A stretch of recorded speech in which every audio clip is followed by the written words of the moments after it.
here? That, I believe it's called the Wimp Out ability. Wimp out. Very strong.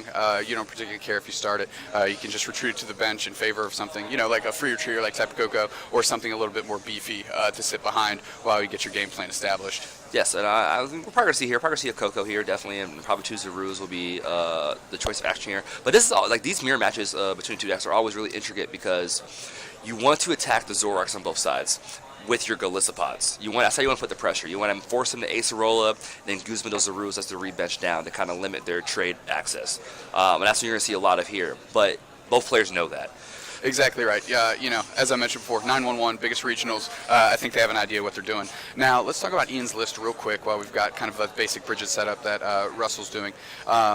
He's got something to change that 2-hit war into a 1-hit KO capability for his Gallicipod. Yeah, so we saw this a little bit yesterday. We didn't get to see the actual it come to fruition, but we have a Lurantis promo line. Sorry, a 2-2 Lurantis promo line. So what Lurantis promo does, it does plus 20 for all your grass and fire Pokemon on your side of the field. They do an extra 20 damage. So with the Galicipods, it could do lots of different numbers. It could hit, it could do first impression for 170, which is significant numbers on Lele.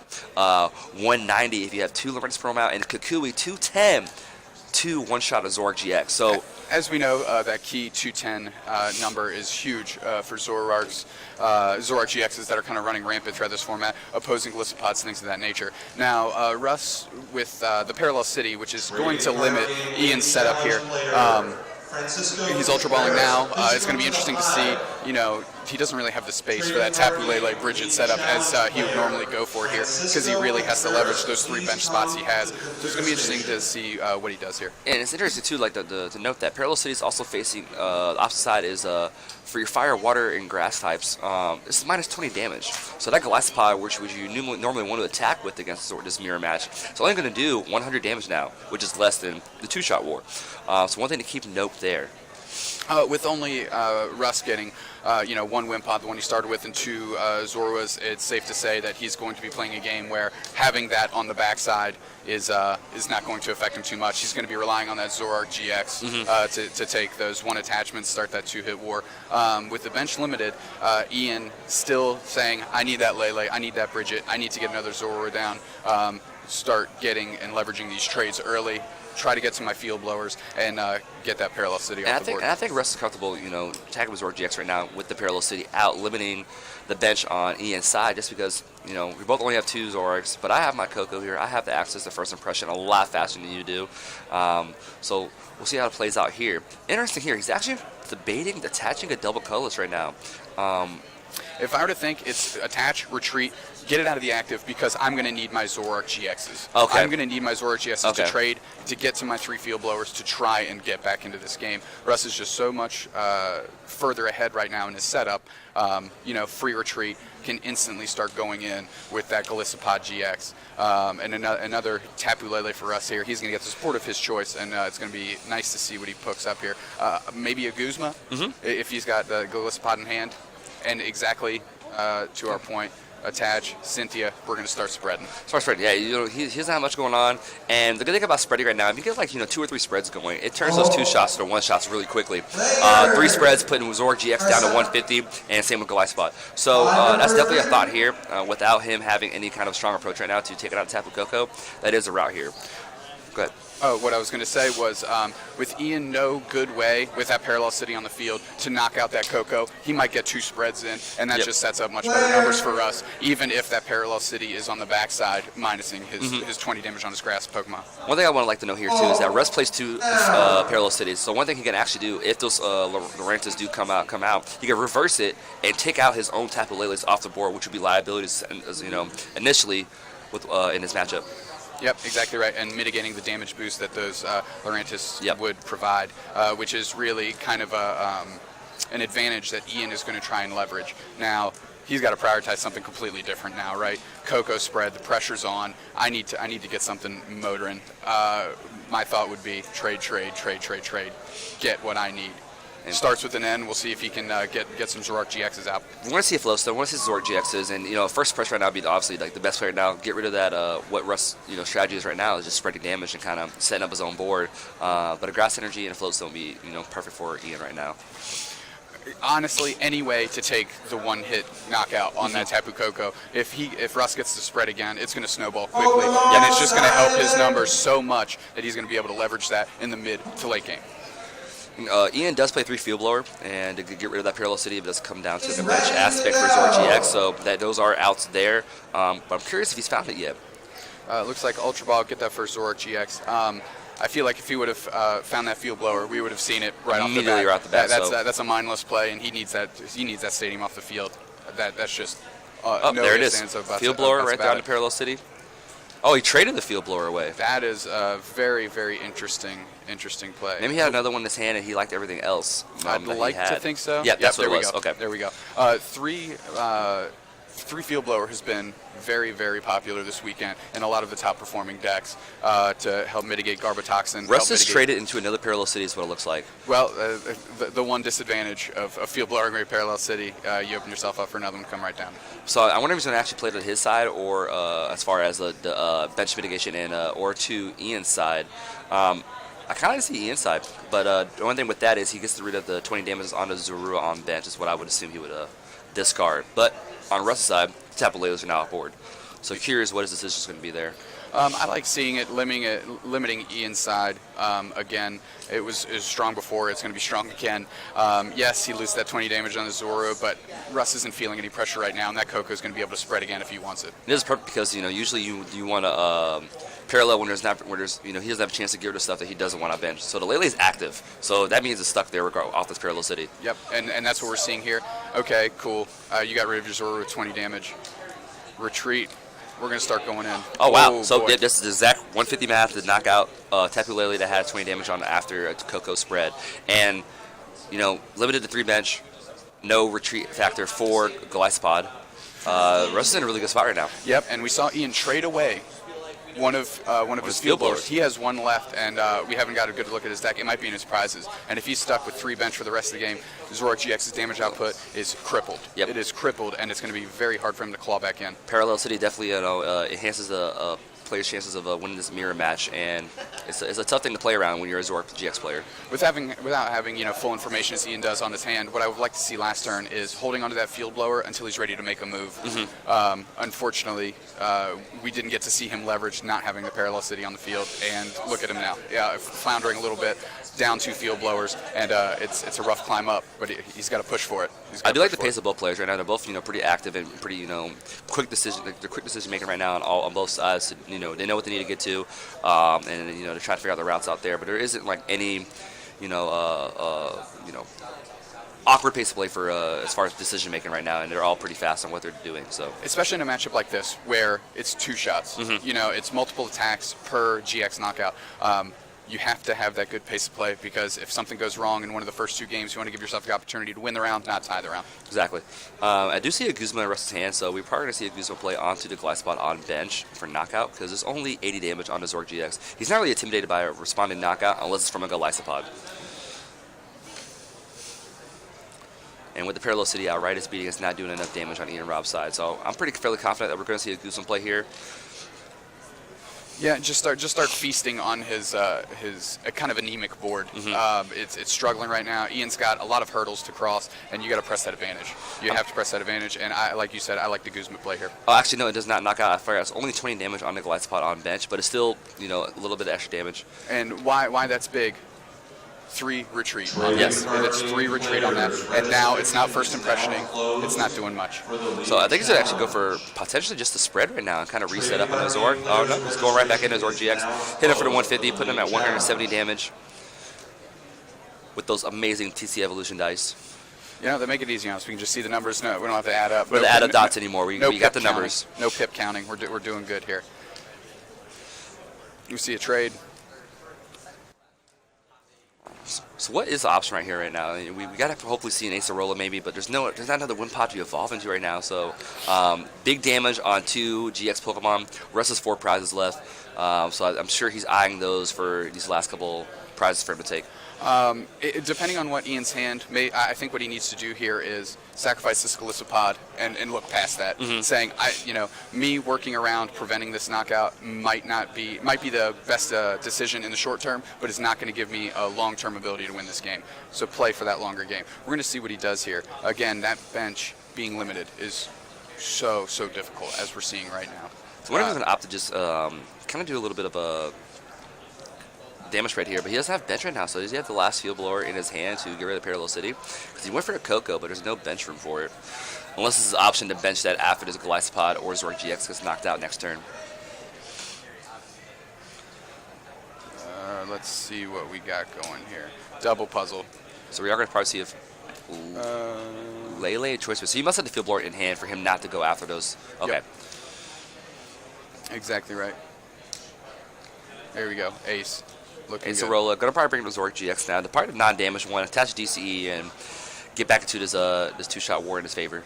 Yep, exactly right. Exactly right. With having that field blower in hand, double puzzle, that's the type of stuff that allows you to go, I'm not going to sacrifice this Glycopod, I'm not going to feed you 2 prizes, I'm going to flip the script, start pressuring you back, make you make some decisions. Did he just double it? Oh, he brought the damage one. Okay. Yep. So he brought the damage one, so he's able to put a Grass Energy on the Wimpod with the Fomantis on bench. That is a pre-evolution of Lurantis, and we'll see he's going to be eyeing some big plays with that here very shortly. Yeah, he's got, like we said, the Lurantis is going to how he's going to be able to leverage an advantage middle-late game, really be able to open up the door for those one-hit knockouts, which this deck sometimes has a trouble getting to. So down to 1 Zork GX on the rest side, and that's very tough to have in the Zork mirror because a lot of times you win by having better setup in the form of multiple Zork GXs. Yep. And right now with only one. And yep, I like the play here. Go right after the Wimpod. He sees that's the only threat right now. If you can get a Zorua on bench, that'd be. And we do see an Ultra Ball right on cue. Probably going to be digging for that last Zorua. Knows he doesn't want the Mew, but he's trying to figure out: do I want to keep the Wimpod? Do I need it? Gets rid of the Evo Soda. Not much weightlifting it's going to be doing here. No, the Zork GX is already in his hand, and unless does it end on Ian's side. Which very well could happen, where he has more Zorks than Russ does, and Russ is going to be going down to 3 prizes now. Yes, 3 prizes because he knocked out the Lele earlier off that Coco spread, and then the Zork GX, and then now the Wimpod out was on the bench. So curious what Ian's going to decide to do here. I think we are going to see the Lurantis coming down, and there is another Wimpod on bench, but does not have a Grass Energy, so there won't be any crossing cut GX plays or armor press plays with the Lurantis in play. It's good that he does have another Wimpod down. That at least gives him the Glycopod first impression opportunity in future turns. He's digging a little bit. I believe that was his second trade this turn. There we see the Glycopod.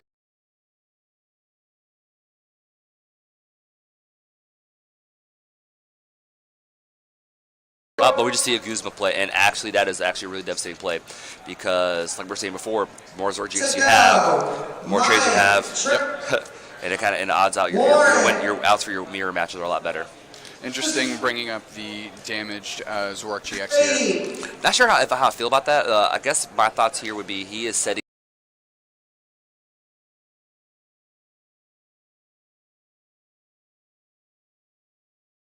a DC Crossing Cut GX 150,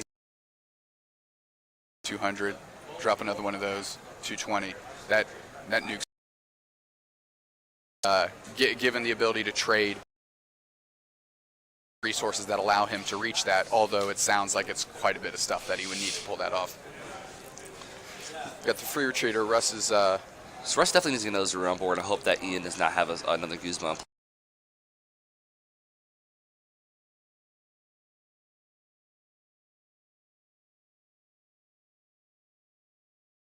Then trading the Ace Arolas through Glycopod. Where he otherwise maybe would have wanted to be riotous speeding and kind of playing that game, Russ goes, I need to protect this. This cannot get into the active. It's my only way. Precisely. So that's why he benched. He can hold on for dear life with that Zork GX. So I'm trying to figure out what the play here is for Ian. I mean, obviously everyone's eyeing Ace Arola at this point. which we typically see here. I'm curious on the difference in Ace Roll accounts. Russ plays 2, and also Ian Robb plays 2, so it's going to be an equal trade there as far as who has upper hand. Any max potions per chance? None in Russell's list. So it is to note with the Acerola, Ian did play one already, okay. and he's already double puzzled. Okay. So Russ theoretically has access to more Acerolas. And even though he was Ian's deck is incredibly smart now, and I think he has to push the base a little bit here to get those last 3 prizes because, yeah, with how defensive this game is between the Ace and Rolls, we could see a deck out if he's not careful with his trades. I feel like he's a fairly large hand. He's got access to 3N. You know, he's been through his deck multiple times. He knows what he has access to. I think he's going to be able to protect himself from that deck out. And you see Guzma coming down, going to start, like you said, pushing the presser, trying to close this game out because these games can go long. Curious ways to take care of that. I would like to say he might be going after the win pot here because it kind of takes your accessibility away from doing Ace Roller chains. Without having the active stage 1 and the basic on the bench to chain Ace Roller, it's kind of hard to keep that power alive. Come back to the check-in table. Let us Can't quite see how many. I believe Ian has. Is that 3 prizes? Am I seeing that correctly? Yeah, it should be 3. I like as you mentioned the win pot here. It does open up the spot for a Zorua, but I don't think the game's going to last that long. No, I think he's eyeing. He's holding back the Fomantis play, like Oh, he's going after Coco here. Actually, that makes a lot of sense because now the light spot's first impression is.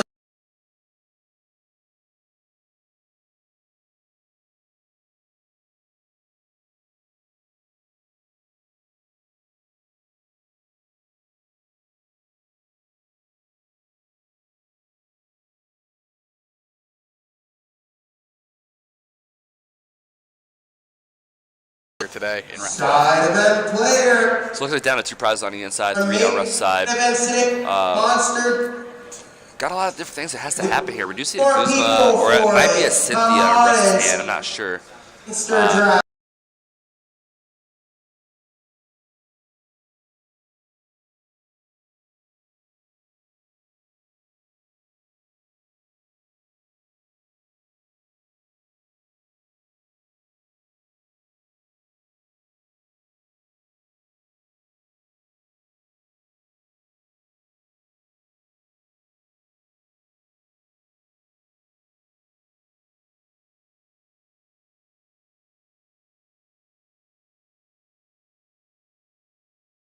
Well, he already traded, so there isn't a route to where he can, double puzzle, get back a Parallel City, and then take out the Lurantis there. But he opts to end. Because the Parallel City can get rid of Lele's off board, forcing him to have to really overextend on the Goliathopod. It would get his Leos on board, stem a little bit of the damage from the inside, and again, we always talking about opening the door, giving yourself that chance of opportunity to really kick through it and then close the game out. At this point, Russ, damage control. What do I need to do to stem this bleeding, to give myself the opportunity to rally back and take my last prizes? I think what he's hoping for here, he did get a double puzzle off that. I would almost hold on to it, the double puzzle, because right now what you could do is hit the 120 on the active, 100 on the active Goliathopod, and then you have 2 easy knockouts now. So he's going double puzzle right now for that Parallel City that we were talking about. I believe he's going to limit his own bench here. Try to get those Lele's off. Hopefully, be able to drop Zorua. Yeah. And then play that down. Get those 2 Lele's out of there. It has to be clean. Yep. One on the board is just as bad as having 2 on the board. And I'm not sure if Russ plays any Rest Restrictor or not, or anything like that, or these are his last 2 puzzles, because also he's opting Parallel City. I think that's Ace Roll in the Glare, and that's what it is. I'm not sure how he's going to play this, because he plays it his way. The Lele is still on his bench. So the only thing he's doing is hurting himself. Yep. He sees that damage output, mitigate that. I've got the Acerola. Okay. I'll damage prevent a little bit, make you really earn these knockouts. He knows Ian has gone through his 3 field blowers. He knows he's gone through 2 puzzles, and he's really just saying, hey, you've got to find it. You've got to find it.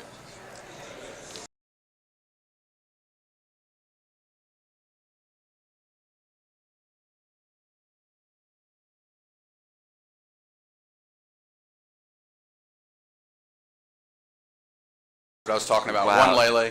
We now incredible double puzzle plays to just end the game right there. Yep. And like we were talking about at the beginning of the game, the key card here was one of those unique techs that you brought up, and we see it there, right there in game 1. It really helped, crank up that damage output. Cross and cut GX 170. Got rid of that parallel city. Puzzle's a strong card, and for some reason today, if we're in the booth, they're coming in.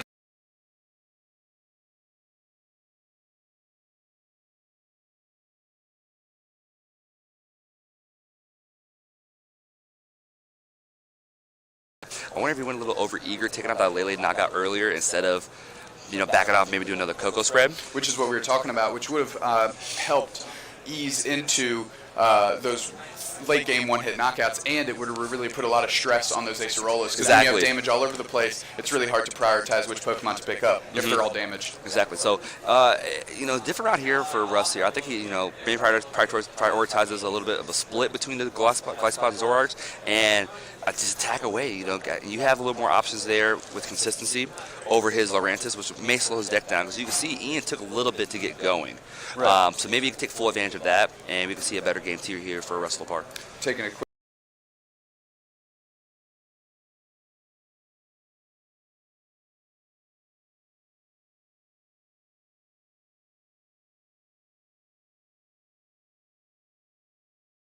I saw it. It was a Zorua. I'm assuming. Just a little procedure there. He's going to talk to the judge. They're going to clean it up, and we're gonna press forward. Curious what the ruling is on that, because if it was Ian going first, no problem. He's drawing the card anyway. He's probably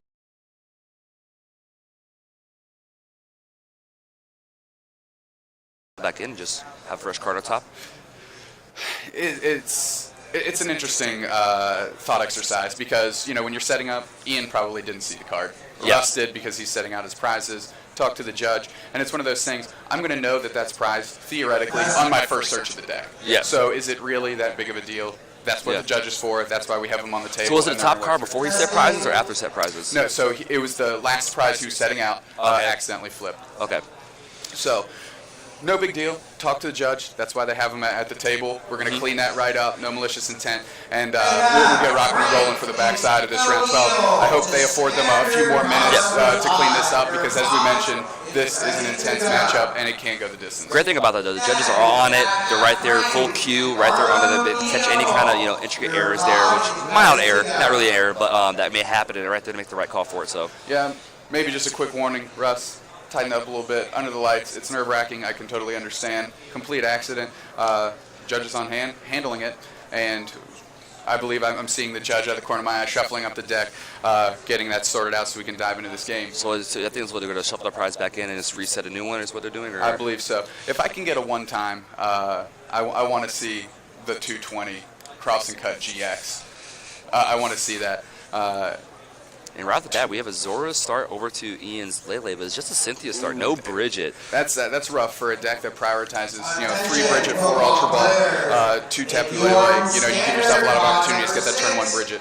So you see some basics here. I do not see a basic Pokemon. Is that a Zorua? So Lele, just to be safe. Okay, because he was just DCE Kukui away from being docked. Yes. Yes.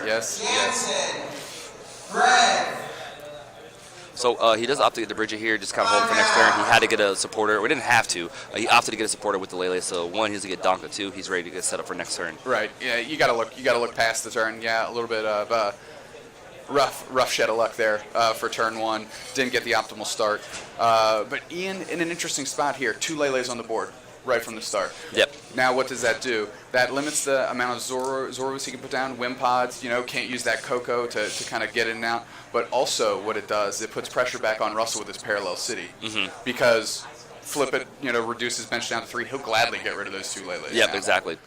So Russ kind of has to prioritize, okay, maybe mitigate damage, leave those Leles out. Can I pick those up as cheeky prizes in the last turns of the game? Yep. So, or due to the usual route, gives me up a Lele and then playing Parallel City that while it does take away 1 Lele away, there is still the 1 inactive. But he obviously just go for the 40 damage right there.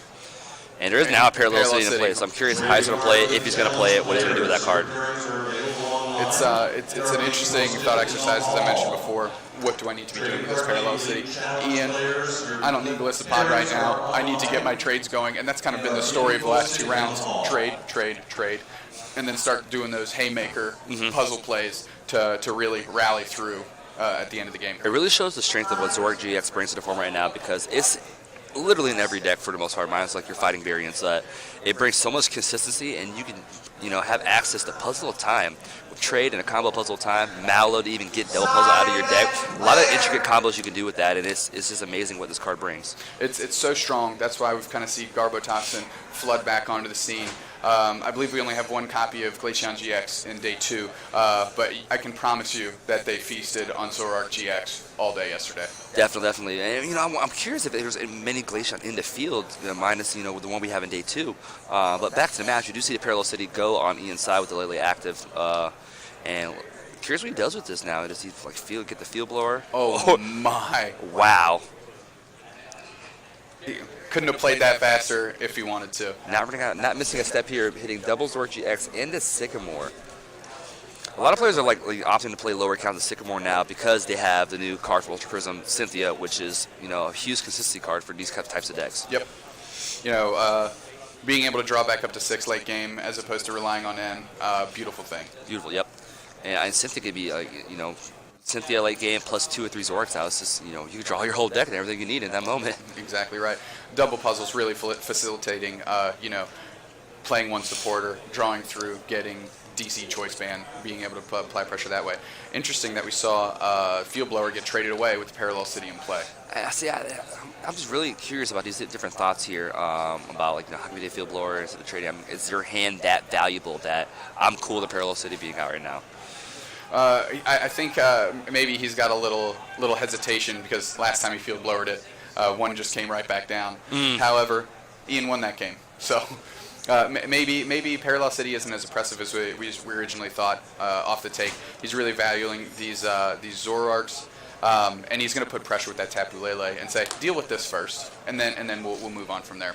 What I like so far from this regional is that every round we had, there's always been some kind of intricate new idea that people brought to the table, whether it's Weavile, the Ungarbodor deck with the unit energies, and now we see while it's not really new, it's a new concept with Lurantis being in the Zoroark Glissa Pod decks for that extra damage, and it's really unique seeing all these different factors coming in this weekend. Really helps him go over the top. Evo Soda here for Russ. I'm sure we're going to see a Zoroark GX. It really helps him go over the top the normal 2-hit back and forth games, and that's important.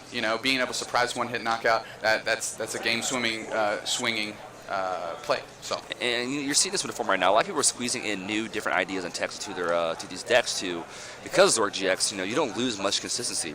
We saw this past weekend in Oceania where there's a stage 2 deck paired with Zoroark GX, getting the form Gardevoir GX, and now Coliseum House is piloting that today. But typically, it's typically kind of clunky to play stage 2, but because of Zoroark GX, you just trade everything you need. Exactly right. Oh, I already have my Gardevoir built up. Trade Rare Candy. You get rid of those dead cards that normally would be a liability in end scenarios and things like that. We got a retreat. We got a big enhanced hammer on the DCE, and Russ going to put a little bit of dealing pressure. The 120 on the Tapu Lele.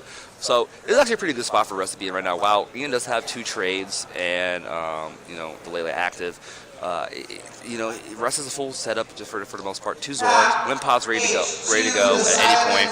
Coco for the free retreat. Right now he's just kind of holding on right now and hoping that Ian does not get rolling. Video game. Yeah, so we see Ian, I think he got rid of 2 grass energy there, and he only plays 4. So there we see the Field Blower. I'm interested to see if those Lurantis promos are even going to come into play. I think at this point he's just going to kind of go with the general strategy that Glissapod Zoroark does, and just kind of, I'm going to hit your Zoroark, I'm going to hit your Zoroark, I'm going to ace roll it, and then I'm going to ace roll it. Yep, so Ian Robb kind of cutting Russ off the path. Guzma, the damaged up Zoroark, knockout. Here we go. Double puzzle for Russ. Strong combination. We'll see what he grabs here. See an enhanced hammer. I like that play a lot. Parallel City's back. Parallel City is back. Ooh, so what he's doing here, obviously we know the Lele's gone. what does Ian prioritize? Zoroark GX number Oh, 3. that is true. Yeah. So do we keep the Wimpods or we keep the Zoroarks? I would venture to say to get rid of the Wimpod. You don't even have a free retreater out right now. Exactly right. To I'd dump take a advantage Wimpod. of first Yep. impression. As we said, those Acerola changes need that free retreater to make that work. Very strong turnaround play here. Where, Russ keeps the his energy on board, has Zoroark GX, takes the and only DCE off for Ian side, plus parallel and an end low. Very good counterplay from Russ here. Look, if there's a comeback that's going to happen, it's going to start with this. Yes. Putting the pressure on Ian, you need that field blower now. You need the DCE now. Obviously, like we mentioned, puzzles come in pairs, and that would be a good start for Ian. Russ is saying, I'm putting it to you. I'm putting you reeling, putting you on your back foot, and I'm going to start pressuring you. Deal with what I got. So we see a glass pot coming from Russ's side. I would love to see another Zero come down. I think he really needs that. And just to get his trades back. Because that's something we saw last games, that when he got down to 1 Zoroark GX, it was hard to get to his cards. So I do not see an energy in Russ's hand to be able to capitalize now. Does that He has a Zoroark GX have the That is DC? double color still on that Zoroark GX because he opted to knock out the other one. But yeah, so he'll still be able to hit for 100 damage right now. I would like to see Russ get a Zoro on the board. Nope, 100 damage, we're good. I would, me personally, would want that trade. Because with the Parallel City facing his direction, he's limiting his Galissapod damage output. Let's get some Zoroarks going. I'm sure I was curious how come he didn't go for that, because we do see the Ultra Ball in his hands. So I was curious or why he didn't get to that extra Zero. Maybe like we had earlier when Ian traded away the Field Blower, is he valued too much stuff in his hand right now. And he's mirror match so intricate, you kind of need to have all your resources. Acerola, first one. It's going to be a game-changing play here. It allows him to recycle his Zoro. So he used a trade, picked it up. Game recognized that a new Zoroark GX coming down, even though it was the one that was just in play. He's going to get to trade again. So he's going to have access to 3 trades this turn and applying pressure to Russ and effectively negating Russ's entire last turn. So this is a rough spot to be in for Laparre right now, and we're seeing a lot of defensive plays right now. Do we see a Flowstone? I think he got off the trade, I believe. Yep. And we're going to see a 120 here, first impression. That's such a good complementary attacker for these Zoroark decks, because even under Parallel City, if it's faced your direction, it'll limit the Zoroark's attack, but you still get a solid 120 out of a Glycepod. And that squares up those 2-hit knockouts. We did see Ian before when he was trading away those Lurantis promos. It seems like he's off that train. Got to keep putting the pressure on with what I've got. I don't want to be filling up my bench with useless stuff. I want to be able to save those spots for things like Lele's, to be able to get supporters late game, Zororas, more Wimpods, what have you. Lurantis promo in the bin. So I think we would like to see we need another attacker out. So we're probably going to get the Grass Energy on the Glycepod, and then maybe goose him up the Wimpod on bench to limit his accessibility to Acerola. So we see Russ, we were talking about holding the Ultra Ball, lining up a Lele play here. Interesting to see what he goes for. Acerola would be my guess. Again, it's all about leveraging those 2-hit damage. Russ already knows now. Ian doesn't have that one-shot capability. He's been pitching his Lurantis promos. The game is a traditional 2-hit knockout war, and it begins with Acerola keeping your board clean and pressuring your opponent's field.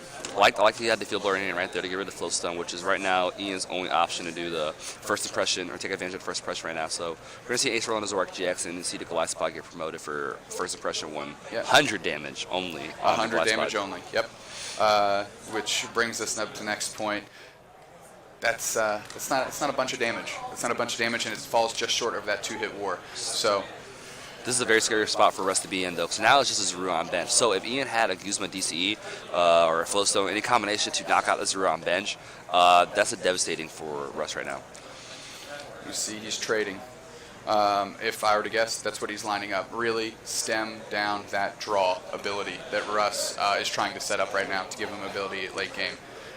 We see an Ultra Ball. Curious if he has it or not. He definitely has a Guzma DC player, however route he's going to go for it. If there's a Guzma, he does not have the Guzma. Acerola.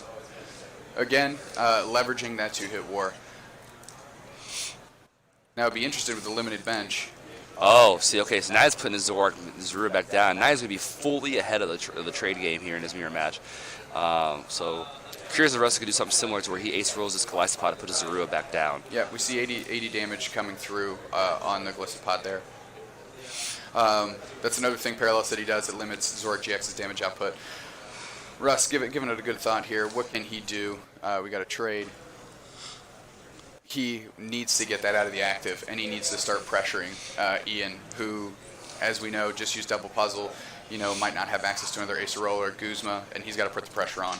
I'm curious to how come Ian Robb decided to attack with Riot Speed over the first suppression, because you're only hitting for so much now anyway, only for 80 damage, and you can't really modify that. He picked up his damage Glyphopod last turn. Yes, correct, but he could evolve the other Wimpod if he kept that on bench. Wasn't there one Wimpod on bench? I apologize. No. Yeah, Nope, he dumped it down to 1. He dumped it down to 1, okay. When Russ played the second Parallel City. So that solves that mystery, going in for 80. Sorry. No, he had a Wimpod on bench, but he opted to not put the one he ace rolled back into his hand back down. He put a new Zorua back down. Correct. Okay. Hey, look at us. Solving mysteries out here. Call us the Hardy Boys. So, back to the action. Ultra Ball. I cannot see what he grabbed. A Zoroark GX. Yes, the third Zoroark GX. Okay. Trade for days. Here we go. So is he playing a Mallow or trading a Mallow? About to find out. Trading it. Trading it. So it must be, and that tells me, obvious thing right there. He's looking for a supporter, Acerola, because he didn't want to Mallow for any certain cards he needs. So that's the third Acerola Ian's played this game, and he's already played 2 puzzles. He's played 2 puzzles, but he's firmly ahead. 3 Acerolas can be backbreaking in a deck like Russel's that cannot take those one-hit knockouts. The only way Russ can take a one-hit knockout is a crossing cut GS on a Tapu Lele, and as we see, that's not even on the bench right now. But he's not doing much damage right now. Is the thing on Ian's side. He's only doing 80, repeatedly now. He doesn't have a choice band to, make it 110 and put him with that 2-shot range. So it's going to be awkward. But it's actually a weird thing here. So it does 80. Russ is in an awkward spot because he can either ace a roller or be holds back because it's not, in 2-shot range. Ian can just go field blower, fill his bench up, choice band, then take the knockout. Yep. Russ got a full grip of cards. I think I saw double puzzle in there. He definitely has double puzzle. I did see that. He got it off the trade when he discarded his Bridget. And this is where we're talking about pressuring multiple Pokemon. Acerola doesn't necessarily get him out of the grinder here because he has 2 heavily damaged Pokemon that Ian can take a knockout on. So it's going to be interesting to see what he prioritizes here. Is he going to prioritize getting that Wimpod with a Guzma maybe off the board, seeing that that's the highest damage cap that Ian has available to him in the following turn? So do see double puzzle. I'm curious what's going to get here. I don't know if he's going to get a Guzma, some energy bag. I'd like to see the Zorua come back and play, but he discarded a lot of Zoroark GXs earlier, so he might just be down to just this line of Zoroark. He's eyeing down the Acerola, it looks like. Cynthia, Guzma. I like the Guzma play to take care of that Wimpod. Like I said, the damage output on Ian's side is so crippled with that Parallel City sitting there. You're kind of putting him on the spot. Do you have what you need? Field blower, fill up your bench to start doing that 120. Yeah, so you see, I had a Wimpod down, put Russ back down to 5 prizes, and then if he knocks out the Goliathpod, so I'm assuming he's going to knock out with, and you let him take down the knock out a Goliathpod, and end him down to 1. We do see, oh wow, okay, that's big. So I believe this is the 3rd DC he discarded away with the Enhanced Hammer, and he's already played all 4 puzzles. He's been prioritized Ace Rollas. So this could actually be a really big turnaround. So I think we're going to see the Goliathpod come up. He does not mind losing that. Russ's nose is always to the grindstone. He's been checking that discard. He's been keeping track of that. And he's darn near playing a mirror match here. The only difference being Laurentis. He does armor press. That's actually huge. So using armor press to knock out with the limited bench on Ian's side, this could be the turn that Russ needed to get back into this game too. Yep. Taking another quick look. Just confirming, if I were him, puzzles are gone. How many DCs does he have left? And if Russ can take a knockout on Ian's Pokemon that has that last DCE, because he's been aggressively getting rid of those grass. This is incredible. Like I love seeing how these players, like last round, we thought Kyle was out of it, and he just says, I have an Necrozma, I'm gonna catch you back in this game. Russ is like behind his board state. He's like, this is what I'm gonna do. I'm gonna get rid of all of your energy, force you to use your puzzles while I still have all mine, and I think I'm gonna hang in here. Ian just played Kukui. I think he's trying to dig to get this damage done, get that Parallel City off the board, try and fill up his bench. He's motoring through his discard pretty quickly. I'm not too sure what... I think he's done with his field blowers also. He's taking some mental inventory there. We know for sure the puzzles are gone. He needs what I like to call it all. And he's used a lot of resources. Last 2 double puzzles going in. Okay, so this is his last set right there. Yep. Okay. So everybody's used all their puzzles now. Yeah, everybody's all the Everybody's- puzzles. Russ's both parallels are in Russ's discard, I believe. Plus And Kukui, plus Kukui, so yep. 120, so it hits for 100. Even after armor press though? So 20, 40, 60, 80, 100, 130, 150. Minus armor press is 130. That's exactly 210, yep. Math. Quick maths. We what- are so nor athletes nor after- athletes. Here we go. After that, like, incredible move by Russ, to kind of just, I got the board state set. What can he do? And Ian just completely turns that around with this move of his own. And this is it right here. End of one, 3 trades. What's tell you going to what- come of this? I know. Well, if we saw last time, it's a Cavalian trade double puzzle. Here we go. But we know that's not necessarily an option this time around. So I wouldn't mind a little late game theatrics. I did not see what if this is his last DC or just a DC that he still had one in deck and brought one from the discard pile. That was the one he puzzled up. I So he believe. still has another one after this DC. Correct. Okay, so And we do see that Fomantis come to on bench. the bench. we're definitely seeing the Laurentis role here that he prioritizes it for late game. He just So he's Galissapod, Lurantis, Grass Energy Choice Band. We're in. yep. All right, here we go. I'll tell you what, Ian is running volcanic hot. So Yes. if he can piece that puzzle together, then well earned, kid. You got it. Russ really pressuring his resources all game with the enhanced hammers, buying back the enhanced hammers, trying to use Acerola to mitigate damage, really trying to claw his way back in. And Ian goes, nah, you can do whatever you want. I'm gonna just draw out of it. So Russ has honestly done every single out that you can think of.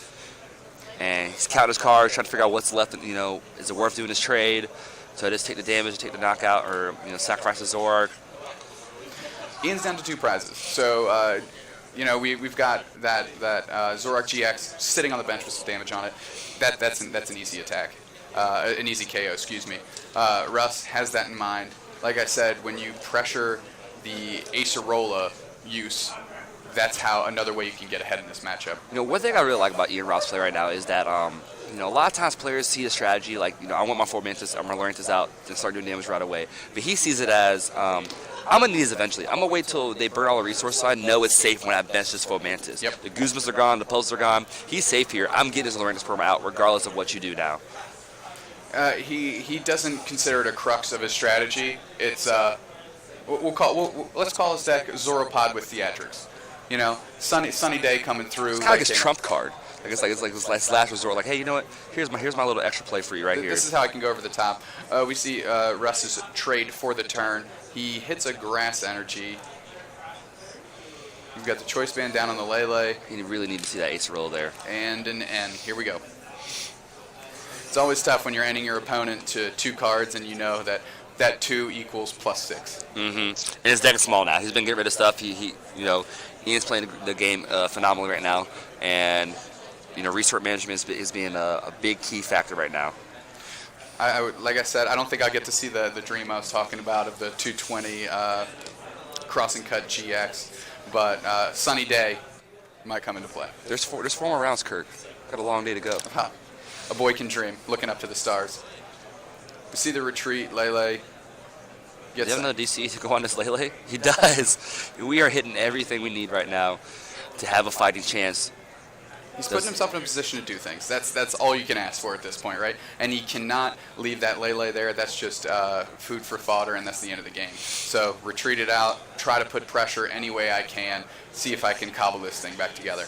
Next turn he has to be able to, get the Glide out and Grass Energy and hit that next, because if he has a DCE, which that's true, he may not have the DC, so he's kind of counting his odds here. Do I trade to try to dig for it? He has got the his Grass Grass Energy. Energy. Oh boy! So he's going for that's Guzma. what. Does he get it all? Oh no! Does he not have it? That was his last out. Does he not have it? He only has the Grass Energy Oh in hand. no! Okay, sorry. I thought he drew his last card out of his No, deck. he has 1 card left. But the thing is here, it's only Guzma that he has on out to. So what you could do here is Guzma the Galysopod up, and now it can't first impression. That takes away an That takes away the knockout. and because he threw away his last DCE, that is it.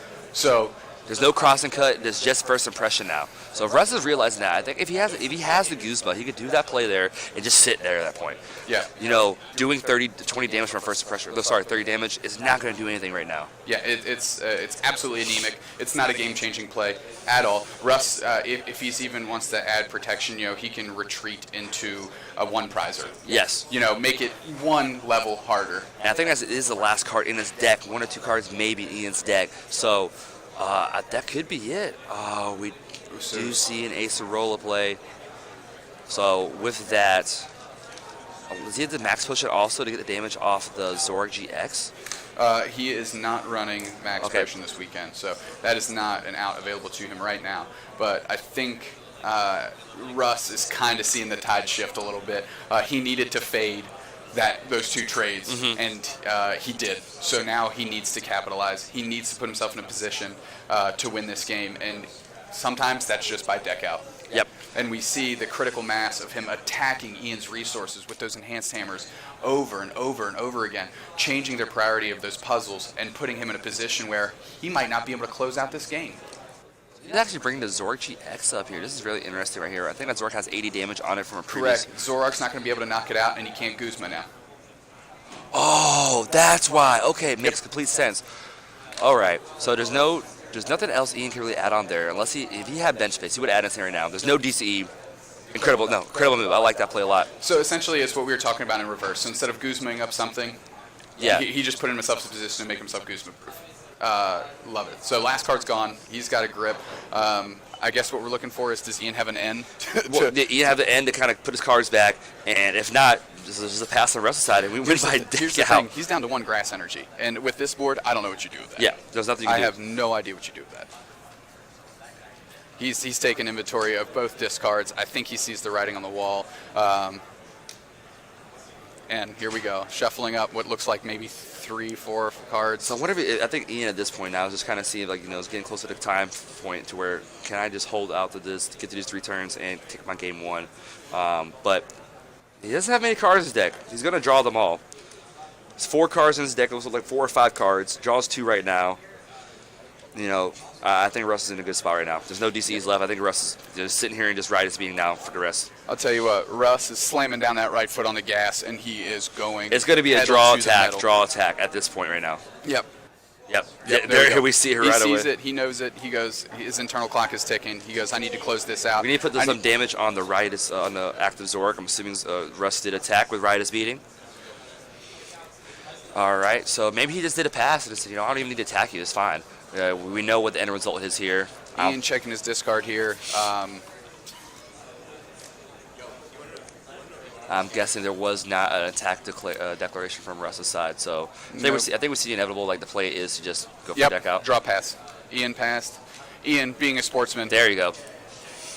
So Russ does take game 2 via deck out with 2 minutes and 20 seconds left going into game 3. First of all, incredible development from Russ throughout that game. Like there wasn't ever there's always something he found out. Dangerous waters the whole game, navigated incredibly well, changed the approach to the game. He goes, I'm not going the 2-hit war. I'm going to prioritize stressing your resources, and then at the late game, when I've ran you out and mitigated all the damage you can do, draw pass. Sure. Decking out is another win condition in this game, and Russ applied to it very, very well. It shows the strength of these players right here because they both, while Russ had all those counter plays, Ian had plays right back, and then Russ goes, you know what? Here's my trump card now. Yep. And we're going to deck you out. Your RDCs are gone. One thing I do want to mention that I want to tip my cap to Ian on is he did not play to the clock.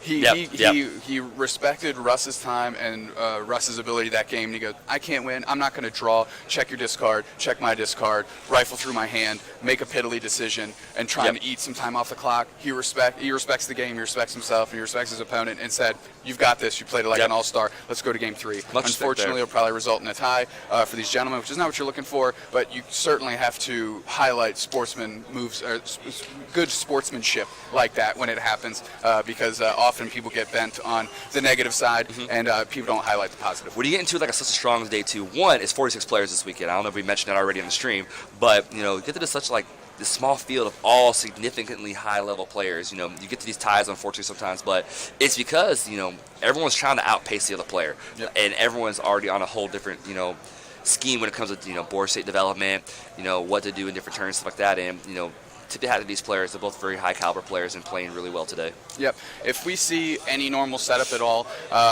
putting a rocket on these guys' backs isn't going to get them to finish this game. It's just not how the deck wins. We're down to under 30 seconds now, and as long as he's going to get a bench. I mean, that's a Malo. So if he doesn't bench anything, we could explode and possibly see a big turn here from Russ.